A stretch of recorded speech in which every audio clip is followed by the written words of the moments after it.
There is a specific kind of pain that doesn't come from loss. It comes from staying too long, from giving your time, your energy, your loyalty to people who treated your presence like an option. You don't regret what happened, you regret how long you stayed after you already knew. Psychologists call this prolonged investment in low reciprocity relationships. And today, we're going to understand why it happens and how to break free.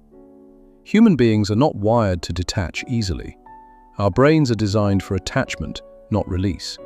When we bond with someone, the brain's reward system lights up. The same system tied to safety, connection, and survival. So when a relationship becomes one-sided, your mind doesn't say, "This isn't healthy." It says, "Try harder. Don't lose this. Fix it." This is why people stay in friendships where they feel invisible, in relationships where they feel tolerated, not treasured. Detachment feels like danger, even when staying is what's actually harming you. One of the strongest psychological traps is sunk cost fallacy, the belief that says, "I've invested too much to walk away now." Years, memories, emotional labor you can't measure. Your mind convinces you that leaving would mean all of it was wasted. But psychology is clear on this. Past investment does not justify future suffering. Time already spent is gone, but time you continue to spend is a choice.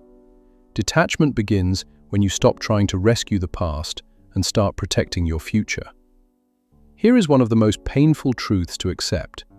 You cannot convince someone to value you. No amount of explaining, sacrificing, or overgiving can manufacture genuine desire. The harder you try to be chosen, the less authentic that choice becomes. Healthy connection is not perfect, but it is mutual. If you constantly feel the need to prove your worth, you are not in a relationship.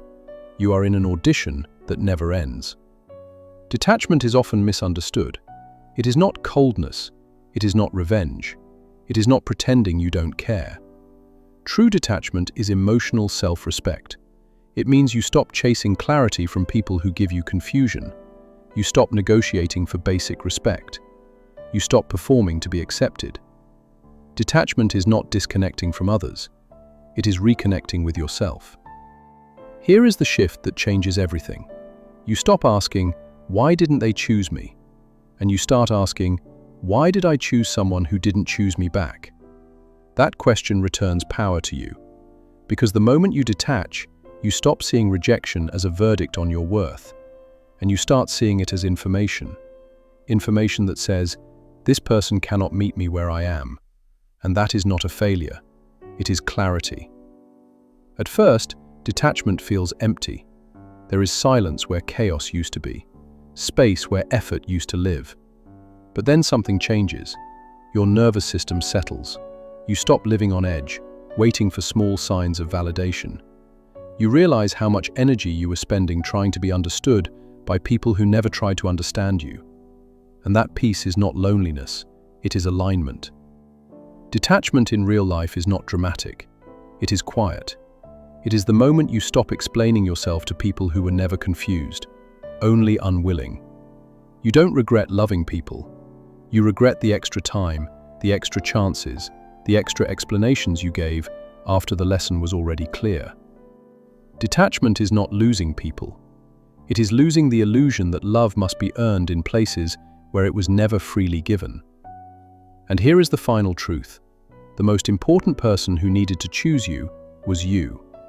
Once you master detachment, you never abandon yourself again. Not for comfort, not for history, not for hope that refuses to materialize.